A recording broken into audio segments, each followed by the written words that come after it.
News Talk 710 KURV, audio on demand. Follow me for just a second. I'm going to set my watch. I want to make sure I don't take 3 hours to set this up, because if you don't really understand the premise, then you're not going to, I think you're not going to follow the reason we're talking with the mayor of Brownsville.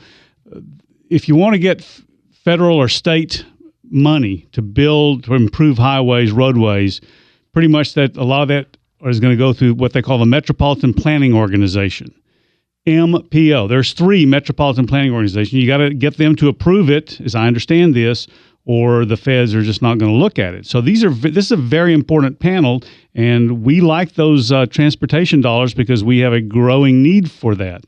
There's been a suggestion that they combine all 3. This is not just a bureaucratic thing, but they're thinking the combination of the Hidalgo County one, the Harlingen-San Benito MPO, and then the Brownsville one. And make it just a regional one. Just make us a regional one will give us more oomph in Austin when it comes time to getting the dollars from the Texas, at least in part from the Texas Department of Transportation. Mayor of Brownsville is Tony Martinez, and he joins us. And Mr. Martinez is dissenting from the view that combining will do us as much good as they're saying, number one. And number 2, he says it's not good for Brownsville. Thanks for being with us, Tony. Okay, thank you, David. That was a minute and 15 seconds. I hope I laid that. Mayor, it says here on this article that you see no benefit for your city at the time in having Brownsville MPO merge with the Harlingen-San Benito one, the one that David's just explained. Can you tell us as to why? Why are you being such a killjoy, okay, Mayor? Don't answer it like that. I really am a party pooper, right, guys? No, actually what happens when this idea was rolled out, my first inclination was, okay, tell me what it is. How do I benefit? Mm-hmm. And basically all I've had is, going like, well, everybody else benefits because we now become a bigger region, and therefore, just like Dallas-Fort Worth, you will be considered as a bigger region, and you'll see more dollars, especially out of the contingency funds or the things that discretionary funds, as they call them. And I said, so give me exactly what I'm looking at. How many discretionary dollars am I looking at, and how much of that comes to Brownsville? Well, we can't tell you how much it is, and we can't tell you how much goes to Brownsville. It just kind of goes to the whole deal. And then there's a Florida plan where everybody kind of takes a look at a regional approach, but everybody keeps their own MPOs, and it's been done over there. And they're going like, well, we're not Florida. We don't That's like great for Florida, but not for Texas. But not for us, yeah. Yeah, and to tell me why, and they haven't been able to do that. Anytime I look at a situation, whether it's business-wise, legal-wise, or otherwise, and nobody can give me some really hard answers, and by the same token, I see the infrastructure that I have going in Brownsville with all the things that we're attracting, and I have my specific needs. I said, I'm not ready for this, and I know that you can't give me the answer, so for the time being, I said, let me think about trying to figure out what I can do with Harlingen and San Benito, and then maybe perhaps we can talk about it at a later date. I said, we have to crawl before we walk, and we have to walk before we run. Yeah. Very simple. Let me pose the question this way. Wouldn't logic dictate that 3 would have more force in Austin and Washington than three as one would have more force than just 3? It sounds good on the outside, but then how do you allocate those funds if, in fact, you get them? Yeah, so you're proportional saying representation on the giant of Rio Grande Valley MPO. Yeah, I mean, and so who's going to determine whether Mayor, I get to meet my infrastructure needs?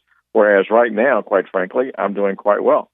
I want to know. So it's not a set in stone no. It's like, well, it's a no for now until I see what it is or how the money is going to be distributed among. Sure, and like I said, and again, we've had a regional approach, which I'm for. But now take a look at what we have with UTRGV.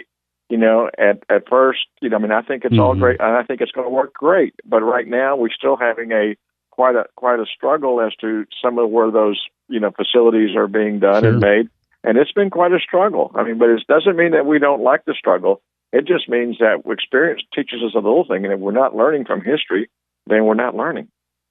We're talking with Mayor of Brownsville, Tony Martinez. We're discussing something which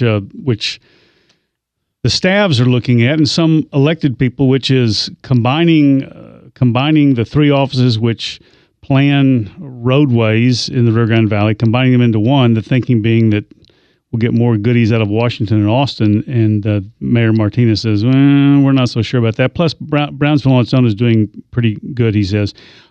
My understanding was that the MPOs are required for any federal highway money. Then I read that the state request, Texas Department of Transportation requests, also have to go through the MPO. Can you clarify that? Do you know? Yeah, no. I mean, what happens is these quasi-governmental entities, just like the Regional Mobility Authority that was done by our state. Yeah. They have infrastructure responsibilities, and quite frankly, it works quite well. We're the biggest MPO, and there's been a lot of different and wonderful things that have happened through that. And I tell you what, it's not a bad thing, because what my MPO or the Brownsville MPO, I mean, we have Los Fresnos, we have Rancho Viejo, we have Port Isabel, we have South Padre, and we have a lot of different people having a lot of different input. And we're, like I said, I feel very comfortable in the decisions that we're making for our area. We've had some issues when I first got to be mayor with San Benito and Harlingen, and I was able to visit with that mayor and sit down with that MPO, and we worked out our differences that had to do with the census and how things came down. So, it takes a little bit of organization, but at this particular point, I feel very comfortable in Cameron County doing a great job of managing those funds and how they're going about it. And I think Hidalgo County is likewise doing it as well. But I don't know that you just make it too big to fail. I don't think that works. Mayor, I know you've probably heard that Senator Juan Chuy Hinojosa wrote a commentary about how important this is. And I wanted to ask you, have you heard from any local politicians personally about this?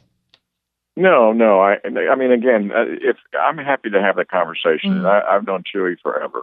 But right now, quite frankly, it's from a political standpoint, the more, you can garner into your neck of the woods, the better off you are.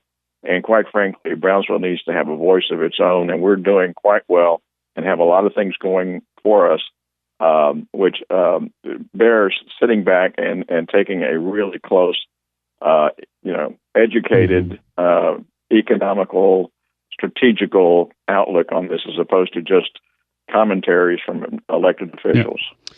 Yeah. We'll leave it there. Mayor, thank you for your time this afternoon. We greatly appreciate it. Thank you, Mayor. Take care, guys. Yes, Have sir. fun. Mayor of Brownsville is Tony Martinez, and that's who we've been speaking with about how we divide up highway money. We all want more of it. I love how you said, so you're saying there is a chance. No, I don't think so, listening to him, but we'll watch this for you. I love this stuff.